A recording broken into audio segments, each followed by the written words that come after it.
Pixel Murder here. Today I'm going to be doing something I've never done before, and that's a video about Redwall, and about books in general for that matter. And before we begin, I want to just talk about two quick things, and first of it, well, I haven't uploaded in a while, and that's because I haven't really had very many ideas. So I just wanted to tell you that's why. It's not that I'm done with YouTube or anything. When I have an idea and I have the motivation to do it, I will post it, but that doesn't often end up being very often. So don't expect now that I will upload every single day or anything like that. Probably won't. Maybe I will, but I don't think so. And the second thing is that I posted a meme last year, and it's been getting a lot of traction actually. It's by far my most viewed video on my channel, with over 4,000 views. And, well, I don't know what to do with it. Well, I'm not going to delete it, but I don't think I'm going to be doing anything like that again. Even if it is a popular type of video to do, I don't think I want to do that anymore. It was very low effort, and honestly, I don't even know if I deserve the views, but I'll leave it up. Obviously, people want to see it, so I'll let it stay, and I won't do that kind of thing again. At least, I don't plan to. So, with that out of the way, let's actually get into the video. So, Redwall has been my favorite book series for close to a year now, and it's my favorite for quite a few reasons. I won't go into detail about why I love the series as a whole right now, but let's actually just rank them. I'm not going to do any more talking, I'm just going to actually get into the content. So, at number 22 is Redwall, the very original book. Now, this is a very controversial pick because Redwall is actually one of the most loved books in the series, and, well, I put it at the bottom for a few reasons. First of all, the inconsistencies that come with it being the first book, really, I didn't like them at all. I think it felt a bit off when I was reading it. Like, you don't see any, what's it called, any horses throughout the rest of the series. They mention dogs and pigs, there's even a beaver. These are all things that are fine, except for the fact that they removed them for the rest of the series. They were never seen again, and they did not treat them as something that was just kind of unique to that book. It felt more like the author just kind of tried to cover it up. And that really didn't feel so great, especially since I read the series in chronological order originally. That meant that I was used to a bit of a formula by then, and I did not like how it felt. On top of that, I wasn't a huge fan of the plot. The plot felt kind of meh to me. It was pretty generic, and I think there's a YouTube video somewhere out there. I'll probably link it in the description if I can. And it was actually doing a great job of explaining why it hasn't held up very well. It was great for kids, but compared to other plots we see in the series, and even in other series, it's really not that great. But that being said, it does have good parts, and I think the best part of this book is how the characters are. The characters were really well designed, especially characters like Matthias and Basil. Those were probably some of my favorites, though Cheek was pretty good as well. This book is definitely my least favorite, but that doesn't mean I dislike it. In fact, I actually quite enjoyed this book. I just don't think it's my favorite. So now, at number 21 is Outcast of Redwall. Outcast of Redwall has some major flaws to it, and I think most of the community agrees on that. It's one of the most disliked books in the series, and that's for good reason, because it really isn't that great. First of all, the first part of the book was actually pretty good. You had Scarlath and Sunflash, and they were both really interesting characters, and it was actually pretty fun to read that first part. I quite enjoyed it, but after that it started to go downhill. With the second part, you had Vale Sixclaw, and Vale was an awful character, to put it simply, at least the way he was used. In terms of the character himself, he wasn't actually that bad, but the plot from there on out just felt really rough. The entire book just did not work well. The lesson it was trying to pull through was very iffy at best, and just the characters in general weren't that that amazing, and the ending, I suppose, was alright, but it wasn't anything special either. So overall, I couldn't put this book any higher than number 21. The only reason I would put it higher than Redwall is because I actually had trouble rereading Redwall, which I didn't find for Outcast of Redwall, even if it was a bit uncomfortable to read. At number 20 is The Long Patrol. The Long Patrol is a book that's generally pretty well liked, so I think a lot of people are surprised that I would rank it so low. Well, I have reason for it. First of all, it doesn't really introduce anything really new to the series. It takes a lot of what we already know and applies it pretty well, admittedly, but it doesn't really do anything of its own.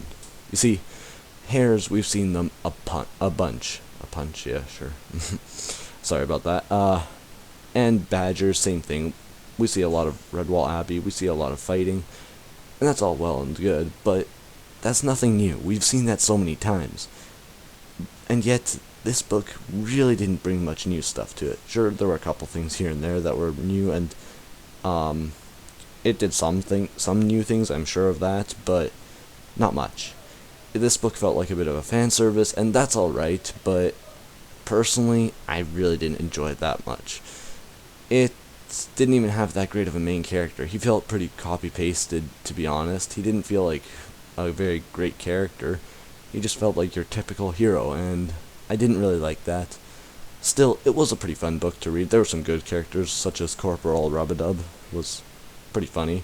And I also really loved that joke at the very beginning, where Tamil actually perfectly predicts what his dad will tell him when telling him off. So, there were good parts to this book, of course, but overall, it was one of my least favorites. At number 19 is Triss. Triss is, again, another book that is generally pretty disliked in the community, and it's because it, once again, like The Long Patrol, though people don't really think The Long Patrol did this, but like The Long Patrol, it didn't really do much new stuff. Sure, it had a couple new things, and like every single book in the series had something new, but not very much in this case. It also had really garbage villains. These villains were so incompetent, and they couldn't do anything right. And the heroes were alright, and it was kind of sad when what's-his-name died. I forgot the otter's name, because there were multiple otters in that book, but I think you know who I'm talking about. Anyways, when he died, it was pretty sad, but I don't know, it just didn't feel as good as the rest of the series.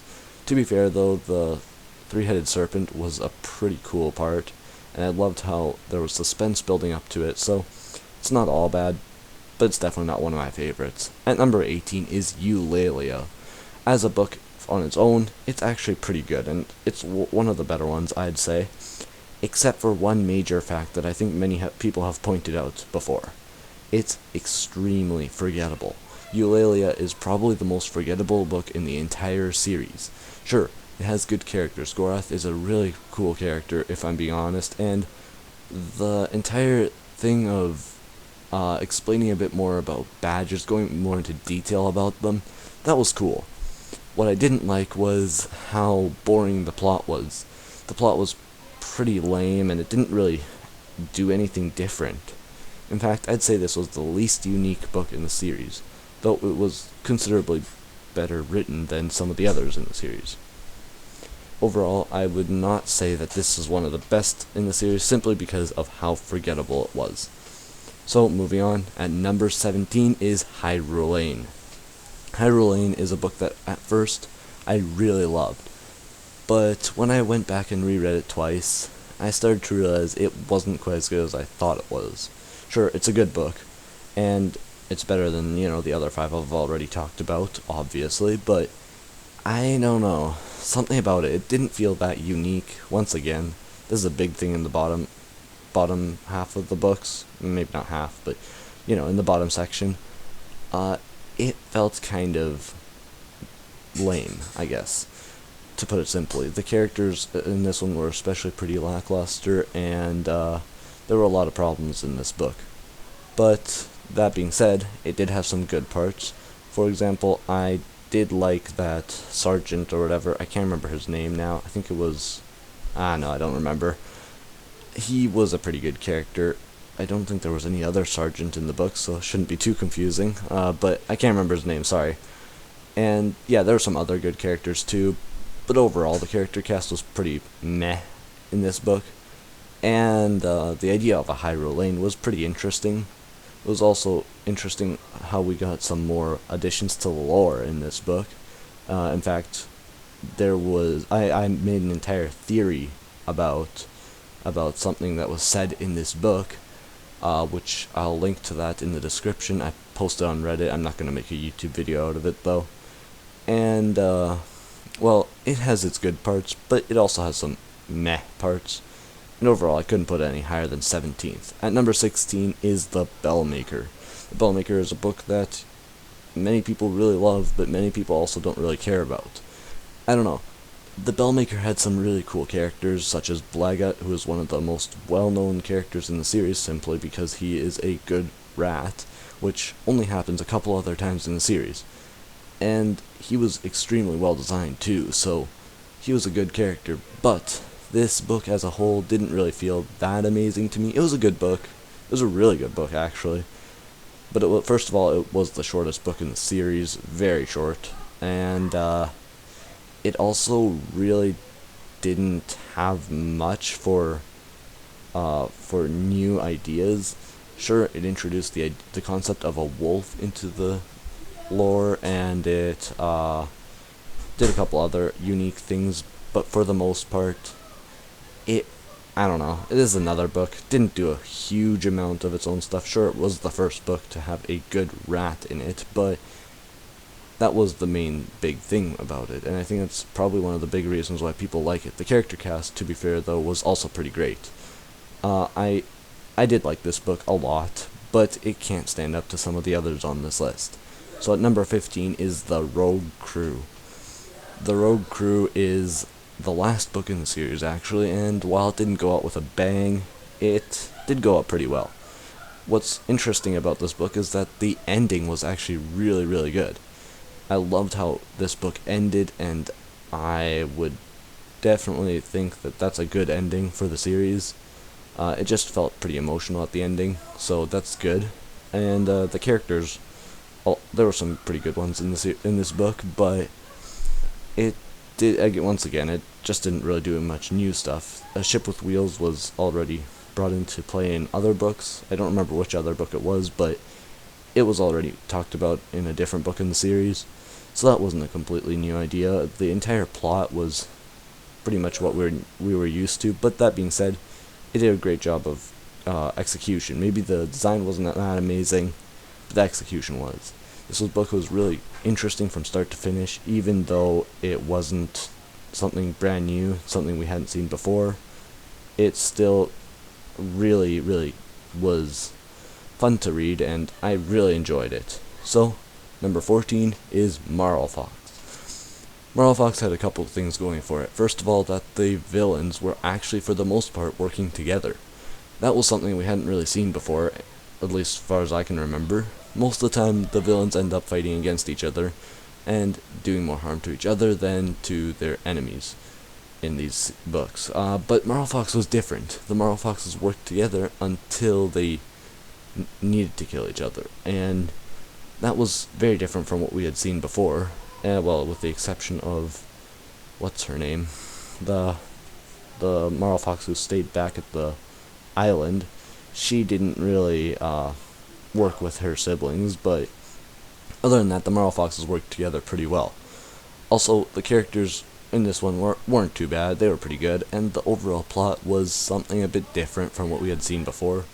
A lot more hunting down than we were used to, and a bit less, just standing and fighting, which was a bit different from what we knew. So overall, I'd have to say this one was pretty good. And number 13 is Mariel of Redwall. Mariel of Redwall was the 4th book in the series in written order, and I believe it was, I don't know which place it was in chronological order, but a bit further than that. Anyways, that's not really what matters, but Mariel of Redwall was pretty good. I really liked the characters. The characters in this one were almost undeniably amazing. Most of them were really, really good. And that's why the Bellmaker has such good characters, because it takes a ton of them from this book. And, well, I don't know. I thought this book was really fun to read, and I loved the idea of the villain. The villain was really interesting. There were a lot of interesting parts to this book. The plot was interesting. The characters were all great, as I already said. And the only really thing that this book was missing was, I don't know, something felt missing, but I'm not really sure what. I could never really decide what it was that felt a bit missing. But I wouldn't put this book above some of the others on this list, even if it is a pretty good book. So, at number 12 is Lord Brocktree. Lord Brocktree is the first book in the series in chronological order, and it's a pretty good start to the series if you're reading in that order. Lord Brocktree had some really good characters like Dottie and, well, Lord Brocktree. Not so surprising. And it did some other pretty good things, like it was the only book in the series to not have Martin the Warrior in it, which was very interesting because in every other book in the series, he's either one of the main characters or he appears in a vision or dream or something similar to that. But not in this book.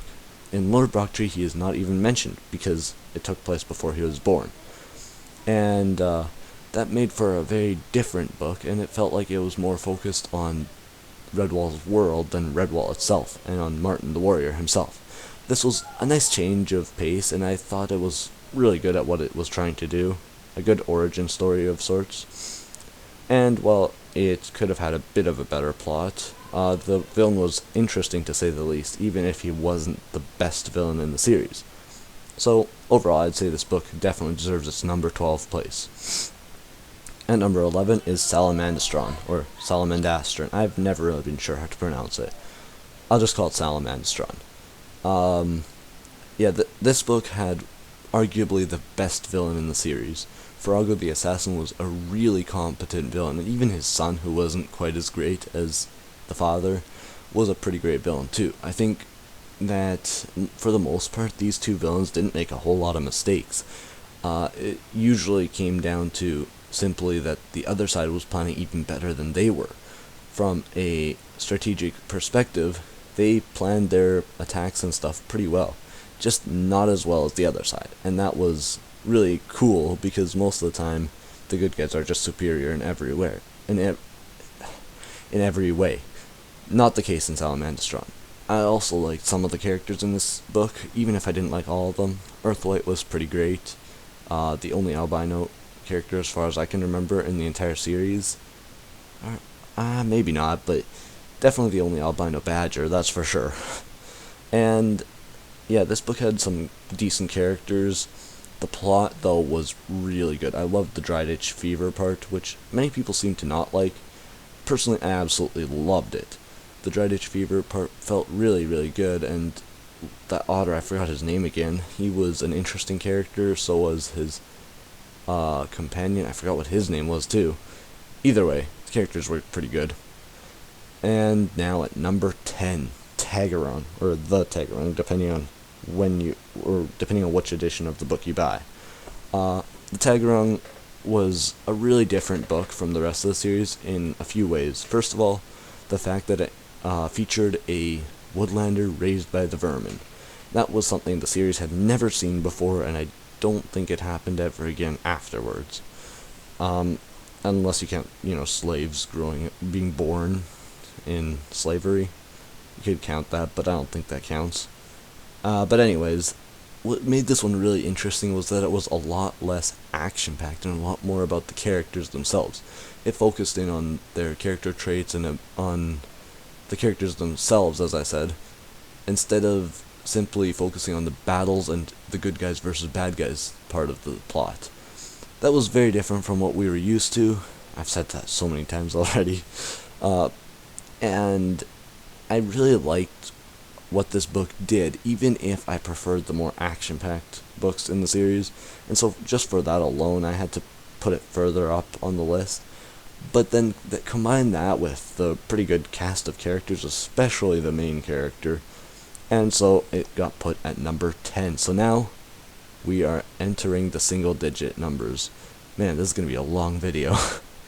And number 9 is The Pearls of Lutra. The Pearls of Lutra was a book that doesn't do well in characters. In fact, I'd say it has some of the worst characters in the series. So you may be thinking, well, how did I get to number 9? Well, that's because it does one thing really, really well, and that's riddles and poems. The Redwall series is generally pretty well known for its riddles and poems and that kind of stuff, alongside describing its feasts really well. But the Pearls of Lutra did the riddles part extra well. There was so much mystery in this book and so much suspense, and it was really cool to follow along with all the riddles. Of course, for someone who doesn't really like riddles, this book was not that great. But as someone who really likes riddles, it's amazing. And personally, myself, I really love those riddles. And another thing that this book did really well was the villain. The villain wasn't a perfect villain. In fact, he was kind of crazy. But he was interesting. He had personality. He had his own unique kind of style. And that made him a good villain overall, even if he was a bit incompetent. In the end, I still really enjoyed him as a villain. So now, at number 8 is The Legend of Luke. The Legend of Luke was probably the only book in the series that had kind of like an entire huge section of it dedicated to what you might call a flashback. Well, I guess it's not really a flashback, but it serves as one, essentially. The Legend of Luke focuses on Martin the Warrior's father, Luke, as you've probably already guessed. And it's a really, really good book if you ask me. The first part was pretty fun and had a lot of cool characters and had that, journeying element that some of the Redwall books have, and I'm glad of that because that's one of my favorite parts of the series. And then the second book had the really action-packed, suspenseful section. In fact, I'd say this was one of the most suspenseful parts of the entire series. This is rivaled by a few other parts in the other books, but still, it had a lot of suspense, and over the course of this book, you really start to love the characters, at least I did. I especially loved Luke, and I loved that hair. I forgot what his name was. Yeah, I can't remember his name. And even just, Martin the Warrior and his friends, they're good characters. Of course, this wasn't their first book, but, they're still good characters. That doesn't change, so that was great. And the ending, not everyone liked it. Some people felt it was stretched out for too long, and I can kind of see that, but personally, I really enjoyed that. I loved how they were, traveling home, and it just felt conclusive, I guess. And overall, I really enjoyed this book, and I thought it was a really cool way to write a Redwall book. Very different from the normal Redwall books, in the sense of how it was written. I really like that. So now moving on to number 7 is Loam Hedge. Whew, I might get some backlash for this one, but I actually really loved Loam Hedge. Now, many people think that the ending was garbage, and I can definitely see what those people mean, but I don't think I agree. Here's the thing. Basically, at the end of the book, the main character, who is unable to walk, is miraculously cured and can suddenly walk again. Now, that being said, there could be multiple explanations for why this is. You could attribute it to Martin the Warrior being a nice guy like he always is, and just doing it for her, but somehow I don't know if that's it. On the other hand, you could attribute it to a random recovery, which is what I always thought it was when I originally read it, and that would make sense too. Of course, you could also say that Brian Jakes just had no idea what he was writing about and just assumed that you could recover that easily. Yeah, somehow I don't think that's it. But what I think is most likely is that Martha actually had already recovered a little while ago, but didn't realize it because she hadn't bothered trying in a while. We already know she used to try a lot, but in the actual events of the story, she did not try at all until she was actually able to walk. And during this time, what if she actually recovered slowly? We have no way of knowing, and we'll never really know, and in the end, it's a matter of personal taste, I suppose, but to be honest, I really like this book, and I should probably mention the characters. Almost all the characters in this book were amazing. and especially Sarabando and Bragoon. Those were probably the best characters in the book, and I don't think there's really much argument about that. I suppose you could say that Martha was a pretty great character, or maybe even the trio that joins Sarah and Bragoon. But I'd say Sarah and Bragoon themselves are probably the best. And also, I loved how it explored Loamhedge a bit more. That was really fun. At number 6 is Doomwhite. This is another controversial pick. I know I'm getting up here with all the controversy. Yeah, I'm gonna be on drama alert for this. Just kidding. But basically, Doomwhite was generally disliked, and I don't really know why. The characters weren't that amazing, but they were still pretty good, I thought. And what I really liked about this book, though, was the suspense. You remember how I said the Legend of Luke only had a little bit of competition for more suspenseful parts? Yeah, Doomwhite was one of the ones I was thinking of. The entire book was suspenseful. The entire mysterious air to it was just so interesting to me.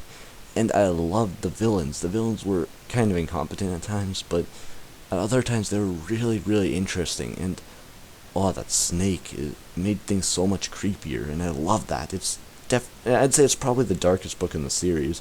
Not that that's saying a whole lot, because it's not exactly dark either, but, it's nice to have it a bit darker than usually. And I actually really enjoyed this book. I don't know why, maybe it was just the general vibe it had, but I loved it. So, I don't know. You can disagree if you like. Number 5 is The Sable Queen. The Sable Queen is honestly, I think, the most underrated book in the series. See, the thing is, I've heard a lot of people say that they kind of just quit the series before the end because it started to go downhill after Triss, after the tag run, I believe, with Triss and onwards. They said it kind of just went downhill. And I can definitely see that. I can understand that. And in fact, I'd generally agree, but The Sable Queen was the odd one out, I think, along with number 4, which we'll get to in a moment. The Sable Queen was a really good book, I thought, because it was so interestingly thought out, and had lots of great characters and a great plot, too. It was very different. First of all, we had the first and only warrior mole in the series. That was cool. And the other thing was, we also had just generally some pretty good characters. Like, the shrews in this book were pretty great. I liked, what's his name? Dandy Clogs. That was a funny character. And in general, yeah, the hares were cool. I liked Buckler. I liked Diggs. Diggs was pretty typical, but that's not such a bad thing, to be honest. Especially since we had a very unusual hair, too. And the plot, of course, was very interesting. The villains were actually pretty competent. Even if they weren't maybe the best in the series, they were definitely up there, if you ask me. And I liked how long this book was, too. In fact, it's one of the longest books in the series, so that's pretty long. And so let's actually go on to number 4, Rackety Tam. Rackety Tam is another one of the 2 most underrated books in the series. You remember how I said people have said that after Tag Run, the series just goes downhill? Well, a lot of people actually just kind of quit the series after Triss and Loamhedge. I like Loamhedge, but, a lot of people didn't, so they quit because of it, oftentimes. And so, Rackety Tam and onwards, and especially Eulalia and onwards, often get overlooked, because a lot of Redwall fans actually haven't read these books. And Rackety Tam, kind of like The Long Patrol, felt like a sort of tribute to the fans. And you remember how I said I didn't really like that with The Long Patrol? Well, Rackety Tam did it differently. Rackety Tam didn't rely on it. At least, I didn't feel it did. It embraced it, but it didn't really lean on it in a way, I guess. Basically, the plot was super good. It had lots of action, which I'm perfectly fine with. It had some interesting characters. I really liked the squirrels in this one. That's not surprising, like half the characters are squirrels here. And I think probably best of all was the entire mystery of the walking stone. It was super mysterious, and you never really understood what it was until the very end, and then you find out, oh, I'm not going to say it because, there's probably people who haven't read this book. I'm not going to spoil the ending, even though I have already spoiled other endings. Sorry about that. I wasn't really thinking about it, but I'm not going to spoil this one because now I've thought of it. I'm not going to spoil it. And, yeah, it's pretty interesting, that ending. Also, the fact that Wolverines were in this book, I don't know, I thought that was pretty cool. The fact that they could actually stand a chance against Badgers, even though we never actually got to see whether that's true or not. That was pretty fun. And so now, moving on to number 3 is Matameo. Or Matameo, I think it's Matameo. I'll go with that. Matameo had an amazing cast of characters. You had all the ones from Redwall, which I already said at the very beginning were pretty great. And then you also had some of their own, like Matameo and his friends. And they were really good characters, honestly. And also the villain was really interesting. In fact, this is the only actual bad guy in the entire series who appears in more than one book, which is kind of interesting. And this time, instead of being a supporting villain, he is actually the main villain, Slagar the Cruel. And this makes it so interesting, the backstory and the reason he wants revenge. He's a well thought out character, this villain. And I love how treacherous he is compared to even most other villains in the series. He's not the best one, but he's certainly one of my favorites. And overall, I really like this book because it also had this long journey, which I thought was really, really fun, even if it was a bit on the long side. And the final battle was really good. The entire last battle was kept making you think that it was gonna end a certain way, and then saying nope, U-turn, because it just new new fighters just kept joining in on either side. You keep thinking, oh well, this side's screwed, oh well, this side's screwed, and then you find out, oh no, they aren't. And then at the end, finally the good guys just destroy them because they just get some unexpected support. So I thought that was really fun. The last battle just had a lot of ups and downs, and that was amazing. So now, we're getting into the top 2. So at number 2 is Mossflower. Mossflower is probably the most well-loved book in the series. And that's for good reason, because this book not only has amazing characters like Martin the Warrior, his friends, and all the other characters you know and love, but it also had probably the best plot in the series. Maybe. It's that's something you could argue about, but I'd say it's definitely up there with some of the best plots in the series. There was a lot of interesting stuff happening here, like Martin's sword getting forged. Now we know where it comes from. And the entire thing with Bor the Fighter's fight was really cool. The entire battle against Kotir, until they finally find a really creative way to defeat them. That was fun. And Martin's final fight against Sarmina was really interesting. I also really loved the character of, Julian Gingivier. He was a really unusual character, and I kind of liked that. And in general, this was just an amazing book. The only real flaw I found in this one was the villains. While there were some good villains in this book, and Sarmina wasn't too bad of a villain, they certainly weren't the best they could have been, and they could have been a bit better, especially considering this book is at number 2. So, then which book got number 1? Well, number 1 is Martin the Warrior. Martin the Warrior is my favorite book in the series, and I really loved this book. You see, first of all, I loved how wild this book felt compared to some of the other books in the series. This was no stay at home and defend yourselves and have lots of feasts kind of book. This was a kind of, we're gonna survive, we're gonna make it. And I loved that ending, even if it was so bittersweet. It was still such a satisfying ending in so many ways. It left you hanging, but it was good in a different way from the rest of the series. Most of the series, you just know every main character is going to survive until the end. But here, it throws a bit of a twist at you. It's like, no, one of these characters is gonna die. And I love that one mole who can see the future. I forgot what her name is, but she was a really great character because she could see that this character, who I will not name in order to not spoil it too much, she sees that she's gonna die, and I thought that was a really cool type of foreshadowing. Also, the villains, while not super competent, were very unique and interesting, and had a lot of personality to them.